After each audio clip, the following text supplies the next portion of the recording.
The purpose of this podcast is to educate and inform. It is no substitute for professional care by your doctor or your qualified healthcare professional.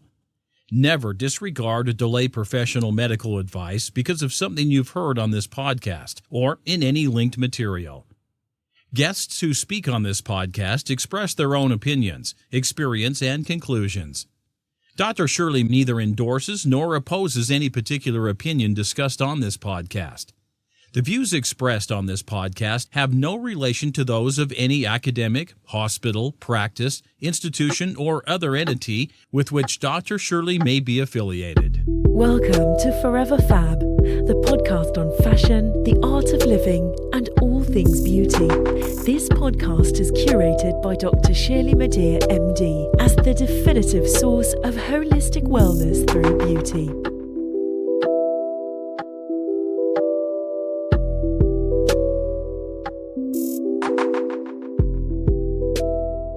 Hey everyone, it's Dr. Shirley. Welcome to 15 Minutes of Fab, a segment of the Forever Fab podcast where I review products, services, experiences, and frankly, whatever, in 15 minutes or less.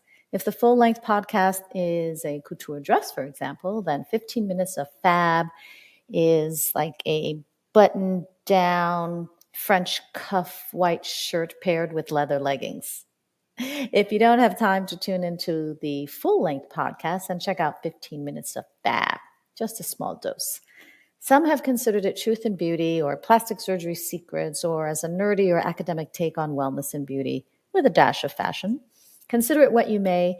My aim is to engage you as a credible and authoritative voice in most, if not all aspects of beauty and wellness with a dash of fashion.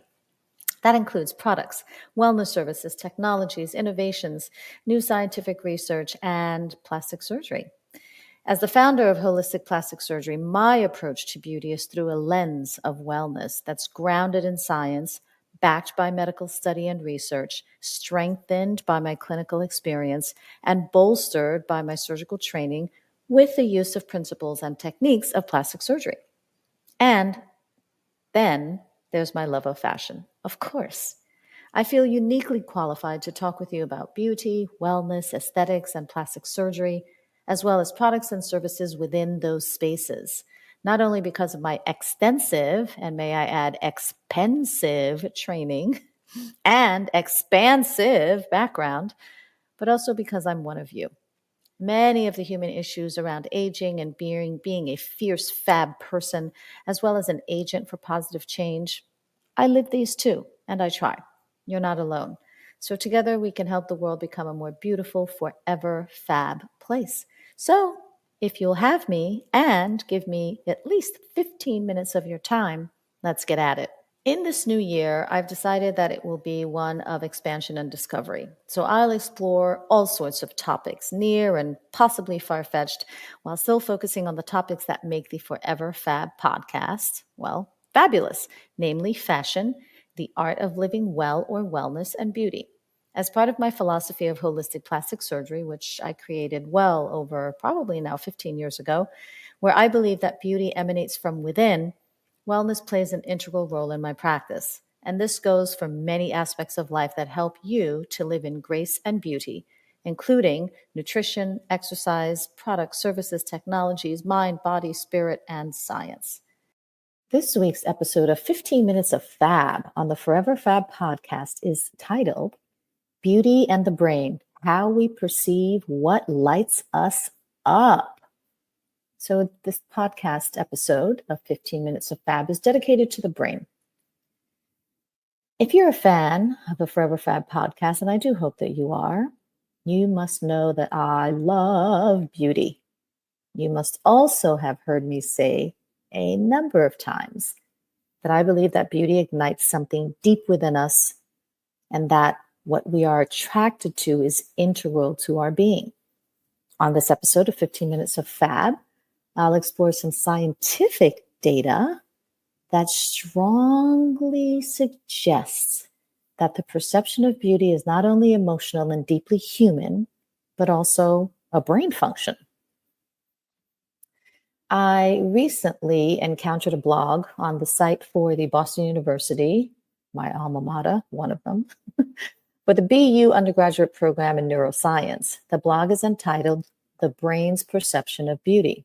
It was posted in 2017, relatively recently. Was written by Albert Wang and was then edited by Sophia Hahn. The blog opens with a question, quote, "What makes an object beautiful?" It's a question that I am perpetually intrigued by, and I am in ever-evolving pursuit of its answers, whether through my work as a plastic surgeon, as the founder of the holistic plastic surgery philosophy, as the creator of the podcast that's creator of this podcast about various forms of beauty as a woman and as a human being.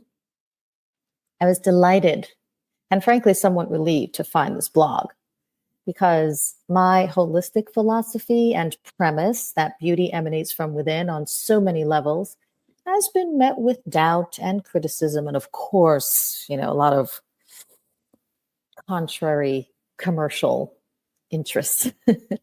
So for me to find authors, scientists, and researchers whose work seems to support my theories, even on an initial level, it's refreshing and uncompromisingly hopeful. I read in an annotated form from the blog for the basis of this episode. Quote, "What makes an object beautiful? Is beauty inherent in the object itself, or is it because people say the object is beautiful that we assume it is?" A new study by Zhang et al., or Zhang and authors, use functional MRI to see what exactly goes on in our heads when we think of beauty. Using this functional MRI technology, they had 19 right-handed college students perform 2 tasks during the scan. They were asked to judge whether a pictograph or bone script character was beautiful or ugly, and a baseline task where they were asked to judge the luminance of a square to see if it was high or low. They found that different brain regions became activated when judging beauty in either substrate, either the bone scripts or the pictographs, end quote. I continue and I requote, "This demonstrates that the brain is not only selective about the type of stimuli it receives, preferring a pictograph over a bone script, but it also prefers positive and beautiful images over negative and ugly images." Interestingly, according to the study, the process seems to work differently in men and women. Another study found that the brain activity for processing beauty is bilateral, meaning both left and right sides of the brain. Bilateral for women, whereas for men, it is lateralized, or localized to one part of the brain, the right hemisphere. Parenthetically, the right hemisphere, which processes spatial reasoning and navigation, also processes intuition and creativity, holistic thinking and pattern recognition, emotional processing and expression, and imagination and artistic abilities. I continue from the blog. Quote, "The images used to test this were unknown paintings by artists in art school, as well as more natural pictures depicting various landscapes. While the main activity was done by the parietal lobe, the localization was different for men and women," end quote. The parietal lobe is located indeed in the right hemisphere, so we are talking about the same side in both men and women. It is located in the right hemisphere of the brain that is primarily responsible for processing spatial awareness, including understanding the relationship between objects in space, also understanding navigation and recognizing the body's position in the environment. And the parietal lobe also contributes to the perception of self and body image, supports mathematical reasoning and calculation, and is also involved in the understanding of symbols and language. I mean, this is just one lobe of one side of the human brain. It's complex. It seems infinite. And yet, wait, there's more. In general, and fairly simplistically, if that word could even be applied to the brain and its functions, but break it down simplistically, the left brain, we all hear left brain, right brain, right? The left brain is generally associated with logic, language, analytical thinking, and details, while the right brain is linked to creativity, intuition, spatial awareness, and holistic processing. In actuality, which is why the whole term or construct of left brain, right brain is really inaccurate. In actuality, the two sides work together to help us to function and to create our experiences. The brain is way more complex than is currently understood. Getting back to the blog, it ends with a question. Quote, "The question to dwell on is this: is it our psychology that activates these brain regions when perceiving something as beautiful?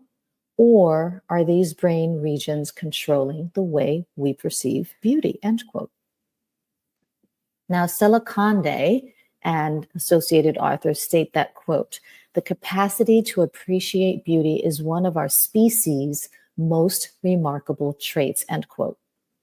We just don't know exactly what we see and or feel, whether looking upon a painting or a person. We just don't know if what we're feeling or seeing or both is processed to be considered as beautiful. We don't really know how that comes about, but we see something, maybe we feel something, maybe we think about something, and then we just say, "Oh my God, that's beautiful." This brings me to a related topic that I'll explore further in part 2 of this episode of 15 Minutes of Fab, and I promise it'll still be 15 minutes or less. And this topic is called neuroesthetics.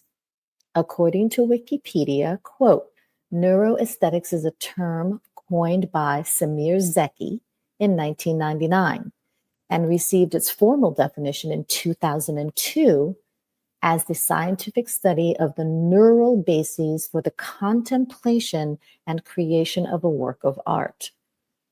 Anthropologists and evolutionary biologists alike have accumulated evidence suggesting that human interest in and creation of art evolved as an evolutionarily necessary mechanism for survival across cultures and throughout history. Neuroaesthetics uses neuroscience to explain and understand the aesthetic experiences at the neurological level. The topic attracts scholars from many disciplines, including neuroscientists, art historians, artists, art therapists, and psychologists, and I shall add, plastic surgeons as myself, end quote. Now, neuroaesthetics. May this discipline not be applied to all forms of beauty as well, and not just art or music? What about a beautiful person, a baby, a puppy? What do you think? I'll explore that in part 2 of the Forever Fab podcast segment, 15 Minutes of Fab. Stay tuned. This concludes this episode of 15 Minutes of Fab on the Forever Fab podcast. Thank you for listening. And until next time, stay beautiful and forever fabulous inside and out. Thank you for listening to this week's Forever Fab podcast episode of 15 Minutes of Fab. Until next time, live well, prosper, and stay beautiful inside and out, and stay forever fab. If you like this episode of 15 Minutes of Fab on the Forever Fab podcast, please share it and subscribe to the feed. Did you learn anything new? Review this episode by writing just one word to describe the value you got from listening today, and give this episode a 5-star rating. In case you missed it, listen to this episode, past episodes, or check out who's coming up next on foreverfabpodcast.com. If you enjoy listening to the Forever Fab podcast, get more audio and more visuals with a membership through Patreon. Choose the gold, platinum, or diamond tier for premium added content, special co-hosts, lifestyle videos, branded merchandise, and more by visiting patreon.com/foreverfab. And if you are a founder of or represent a beauty or wellness brand and you want to be featured on an episode of Forever Fab podcast segment of 15 Minutes of Fab, send me some stuff. Visit foreverfabpodcast.com and fill out the contact form. For general holistic beauty tips or to set up an appointment with me to discuss your personalized options for leveling up your beauty, go to elementsandgraces.com and sign up for my newsletter. And for an online e-consultation on time, anytime, and on your time, Visit clicklift.com for your wellness, plastic surgery, and beauty questions on the go. And it's time for the elevated house call, wouldn't you say? Jet Set Beauty RX offers beauty on-call services near your home or other domicile, delivering beauty in the privacy of a medically equipped, state-of-the-art mobile aesthetics unit. Reserve at jetsetbeautyrx.com. That's all for now. Thank you for sharing the love. Goodbye, gorgeous. Thank you for listening to this week's episode of Forever Fab, the podcast on fashion, the art of living, and all things beauty, curated by Dr. Shirley Madhere, MD. Live beautifully and help make the world a more beautiful place.